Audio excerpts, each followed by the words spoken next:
Olá, você está no canal Mais Pague. No momento, irei iniciar a leitura do capítulo 4, a primeira parte, que será dividido em 4 partes do livro O Seu Próprio Tapete Vermelho, escrito por Micheline Farias. Primeira parte, capítulo 4. Busque o equilíbrio.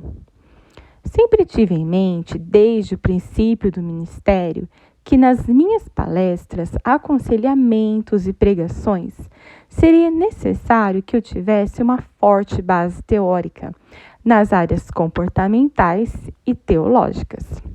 Sem convicções bem fundamentadas, seria como construir em solo arenoso, frágil, que pode fazer ruir um prédio sobre ele construído, quando acontecem tempestades, tremores de terra ou outras situações extremas. Por outro lado, por estar sempre em contato com uma imensa maioria de pessoas buscando o pão diário para a sua alimentação espiritual e decisões práticas, minha comunicação desses conteúdos quase sempre é a expressão do que é mais visível em mim: alegria, sorriso, instrução prática, esperança. Justamente por essa relação entre o que somos na prática e o que conhecemos como teoria, o esforço para trilhar o tapete vermelho de orientar outras pessoas na busca do bem maior de Deus para suas vidas requer bater numa tecla essencial. Em tudo, devemos buscar um equilíbrio. Não sermos nem tanto ao mar, nem tanto à terra, como alerta o ditado lusitano. Há quem o enuncie como nem tanto ao mar, nem tanto à serra, como referência ao relevo costeiro de Portugal. A busca desse equilíbrio, cada princípio, treinamento e ação concreta na direção da conquista dos nossos tapetes vermelhos que compartilho, vem recheada de exemplos pessoais. E adiciono fundamentos bíblicos e até informações de especialistas em determinadas áreas. Nessa parte do livro, em especial, peço sua licença para expor um argumento bíblico mais extenso, porém muito apropriado, na forma de um conselho de Paulo, apóstolo, ao jovem discípulo Timóteo. Meu objetivo é dar realce sobre como alcançar o equilíbrio nas suas ações em direção às suas conquistas. Este livro não é uma coleção de estudos, mas essa pequena parte vai ficar parecida com um esboço de sermão, inclusive com o auxílio de uma imagem, a balança de Timóteo. Certa ocasião, Paulo se dirigiu firmemente a Timóteo, que sofria intensamente sob a pressão e responsabilidade de pastorear uma congregação muito heterogênea, e com alguns membros com forte e longa tradição religiosa. Assim escreveu Paulo ao jovem pastor: Lembrado das tuas lágrimas, estou ansioso por ver-te, para que eu transborde de alegria pela recordação que guardo de sua fé sem fingimento, a mesma que primeiramente habitou em tua avó Lóide e em tua mãe Eunice. E estou certo de que também em ti. Por essa razão, pois, te admoesto que reavives o dom de Deus que há em ti pela imposição de minhas mãos. Porque Deus não nos tem dado espírito de covardia, mas de poder, de amor e de moderação. Não te envergonhes, portanto, do testemunho de nosso Deus, nem do seu encarcerado, que sou eu. Pelo contrário, participa comigo dos sofrimentos, a favor do Evangelho, segundo o poder de Deus. Paulo reconhece o fardo de Timóteo, que o levou às lágrimas, mas em lugar de reforçar a auto-vitimização do jovem discípulo, rapidamente busca motivá-lo, recordando a excelente preparação de Timóteo para desempenhar as exigências de seu chamado. Relembra-o da dedicação da mãe, da avó e do grande esforço e disciplina dele, Timóteo, em edificar um forte fundamento de uma fé sincera. Após esse banho de otimismo realista, esse colo paternal e massagem emocional, Paulo passa então a agir com certa firmeza, como quem dissesse: Timóteo, você não é um qualquer. Se apruma aí, homem.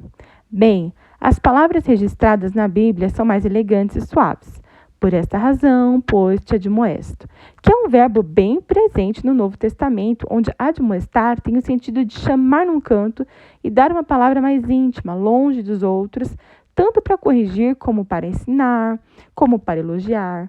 Paulo não estava dando uma repreensão pública a Timóteo, mas expressando amorosamente o conselho de um pai a um filho, a quem ama imensamente.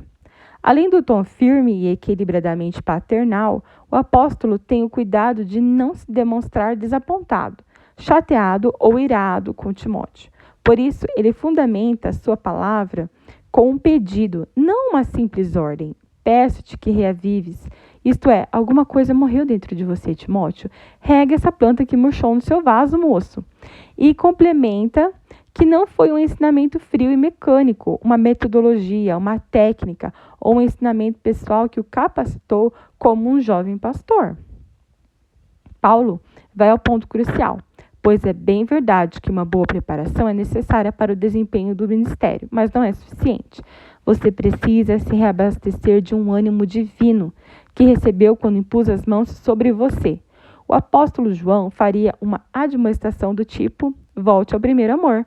Reative sua paixão por Cristo. Finalmente, Timóteo é motivado a aplicar uma estratégia equilibrada de ação, compreendida em 4 passos essenciais. Recordar que Deus sempre nos concede coisas boas, e medo, timidez, covardia e coisas semelhantes certamente não procedem de Deus. Poder que nos é dado consiste na capacidade de agir como resultado de uma vida cheia do Espírito Santo de Deus. Amor é derramado em nossos corações também pelo Espírito Santo.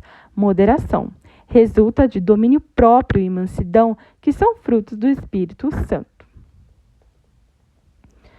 Que instrução incrível que Paulo transmite a Timóteo, como se fosse um treinamento para o jovem discípulo aprender a equilibrar suas ações diante das pressões exercidas no pastoreio de uma congregação. Quando fosse confrontar uma ação de alguém muito ousado, Timóteo, com muito amor, deveria ter uma atitude moderada. Quando, no outro extremo, fosse necessário sacudir alguém muito acomodado, Timóteo, com muito amor, deveria ser ousado e poderoso nas suas ações. Em resumo, o amor deve sempre ser o fiel da balança, aquele ponto de apoio que equilibrava as balanças antigas de pratos. O equilíbrio nos permite, dependendo das circunstâncias, do lugar e das pessoas envolvidas, aconselhar atitudes quase que opostas em ocasiões de confrontos em um grupo de pessoas. Assim, por exemplo, numa discussão acalorada, por amor, você incentiva os tímidos a serem mais atirados e, ao mesmo tempo, contém os mais ousados, para que sejam mais moderados. O realismo de Paulo permitiu dar uma orientação baseada no cenário real que Timóteo enfrentava. Apesar de todo o seu preparo, tradição religiosa, conhecimento teológico, mentoreando o seu pupilo, ele como que faz Timóteo cair na real. Timóteo, você aprendeu tudo direitinho com sua mãe, com a sua avó, comigo. Mas você agora está diante de uma igreja que tem gente com muitos anos de judaísmo, que se converteu ao cristianismo, mas ainda tem fortes laços com a tradição mosaica ou com o legalismo farisaico. Outros vieram do paganismo. Trate com muita bondade e respeito essas pessoas mais idosas. Contenha os que nada conhecem da lei judaica, mas seja firme com todos, segundo o chamado que você recebeu de Deus.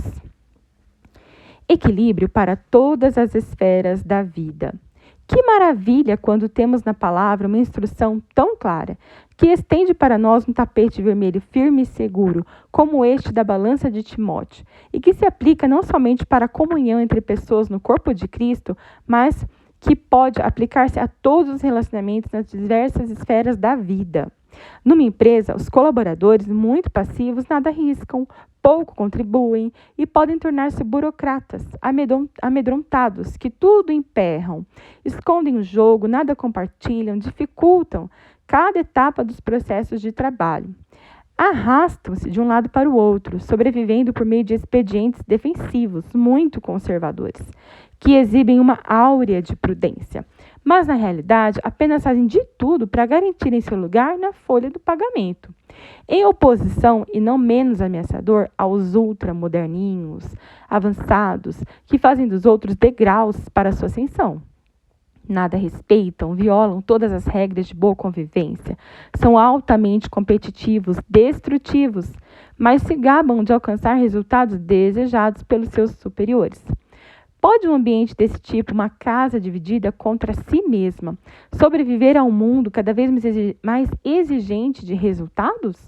Na esfera doméstica, com o cônjuge e filhos, é a mesma coisa. A necessidade de equilibrar firmeza e carinho, equilíbrio. Que palavra simples e tão cheia de significado. Que Deus conceda a você ousadia, moderação, mas o equilíbrio vem com o amor, sendo o ponto de equilíbrio, e que nos concede paz diante de uma decisão que envolve conflito de interesses. Paulo, como brevemente citado, apelou de modo especial a Filemão, quando este recebeu de volta um escravo fugido, Onésimo.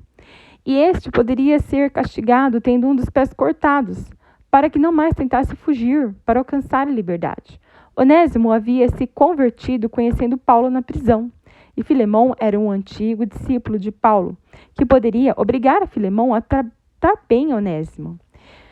Qual foi a atitude de Paulo? Ele mostrou fiel da balança ao Senhor daquele fugitivo criminoso aos olhos da lei. Peço-te em nome do amor. Por uma atitude equilibrada. Deus nos fez com o nosso temperamento, cada um de uma forma. Pela ação do Espírito Santo, vamos moldando um caráter à semelhança de Cristo. Uma ação contínua e perseverante em direção a uma crescente maturidade na vida cristã.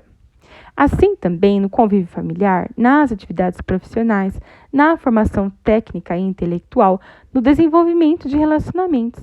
Estamos sempre num processo, mas devemos viver de acordo com o que já alcançamos, pois assim a teoria e a prática se equilibram e possibilitando construirmos uma casa alicerçada na rocha.